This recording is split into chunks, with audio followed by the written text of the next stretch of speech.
So this tutorial is a basic orientation to color correction using Premiere CC19. When you open up the project, it should look something like this. You might be in this editing mode here, and so what we want to do is we want to click into the color workspace to get started, and you'll see that then it opens up the Lumetri color panel here, and it also in effect controls it shows that Lumetri color panel, and these are the exact same thing. It's just that the side on the right is a little easier to use, even though we can get in here and use sliders as well. Let's set up some scopes. What you want to do is you want to go to Window and click on Lumetri Scopes, and then what we want to do is we want to go to Presets, and we want to start by just clicking on Speed Grade 4 Scope Luma there, and then we want to turn a couple off. We want to turn off the histogram because we don't really need that, and we want to turn off the vector scope. And so that leaves us two scopes. Basically we've got, and they're both waveform monitors, and they basically measure, it's like a spot meter, so it measures the color here in the RGB parade, and then here it just measures luminance. And in our world, 0 is black, 100 is white. And when we're doing color correction, if these shapes look approximately the same, that means that we've achieved proper white balance. Okay, so I'm going to first start by just showing you the grayscale here in this color chart. And we see that we've got black set right at 100 and white set just below 100. So let's go ahead and lift that up a little bit.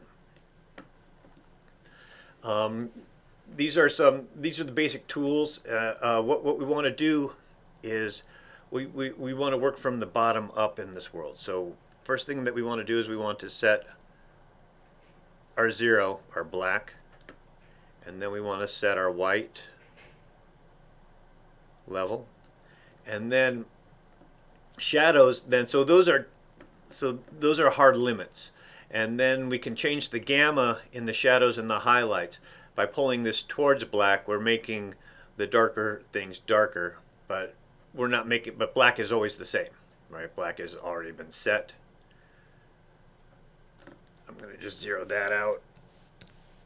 And then with the highlights, it's the same thing. Now the grays are going to get brighter and brighter. We're moving that gamma towards white, but that it will never go past white because of the limit that we set. And then we have a quick contrast exposure tweak if we need to use that. I don't use it all that much, but it can be useful. And then we also have the ability to change the overall exposure of a shot without changing any of the colors. So I'm going to open up the other image. And so then we have our color chart. And so in our world, we're going to deal in these swatches. We have red, green, blue, yellow, cyan, magenta. So I'm going to make sure that we've clicked on the second half of this shot, because basically we have 3 shots. We have a before and after.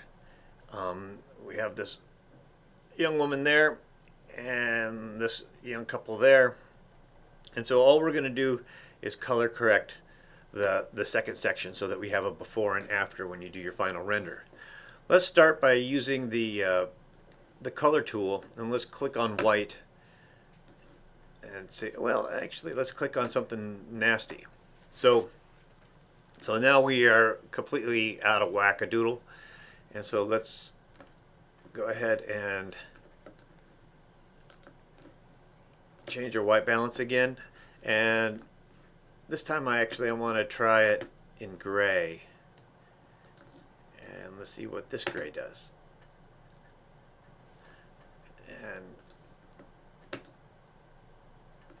And and it changes things a little bit.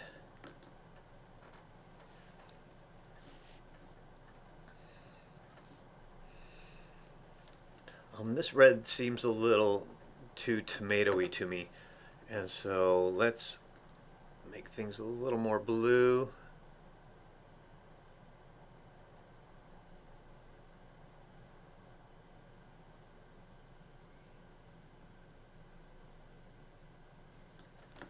Let's pull down the shadows a little bit. See, that changes the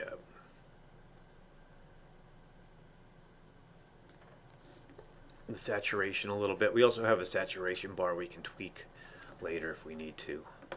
So I'm going to say that this looks pretty good for a start, and just to show you guys the meters and how we kind of need these shapes to look pretty much the same. Actually, the green here is a little bit off, so let's go ahead and add a little more green to it.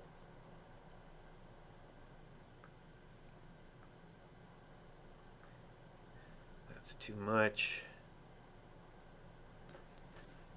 Alright, so let's move on to the next part of our shot. So make sure that section is highlighted. And here, basically, we need these shapes to look about the same. So let's see if we can do that with the white balance tool first. And it doesn't quite do it there. So let's try the white balance tool on this light gray. And it does a little bit better job right there. Let's try the white balance tool on the gray background. And that does a pretty nice job right there. So now we're fairly close. So let's just, and I'm just looking at these shapes right now as I'm making these adjustments. I want to. So blue and green are in a pretty good spot. I do want to pull down the black level a little bit to get that black swatch down. Our red needs to be changed a little bit, and in this tool they don't give us a really good way to change the red, which is a weakness in this. And so let's go to curves, and I'm going to just pick this red curve and I'm going to grab it in the middle, and I'm just going to pull it a little bit until now these shapes look pretty close. Okay, let's go back to our basic color correction tool, and let's pull down our shadows a little bit.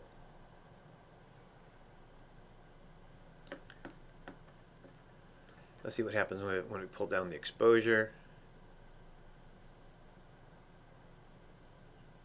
Yeah, we're going to leave the exposure alone. And now I want to play with the saturation a little bit, see what we can get. Alright, so we've got a before and after. And the chart looks pretty good, so we'll move on. Then in our last shot, we want to find something to white balance on. Let's decide to make this flower white, and that kind of warms things up a little bit. Let's sample some other areas.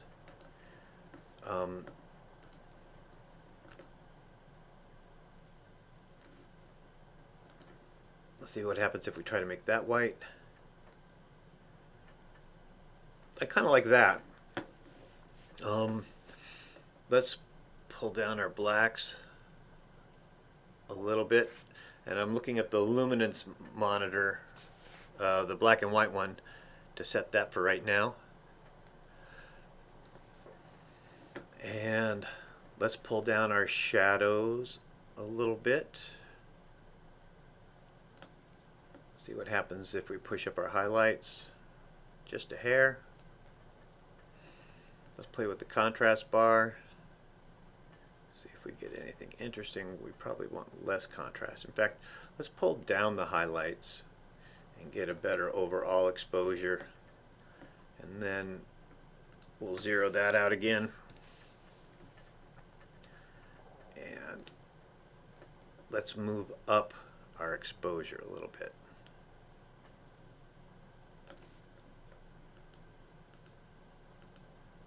So that's our before and after for right now.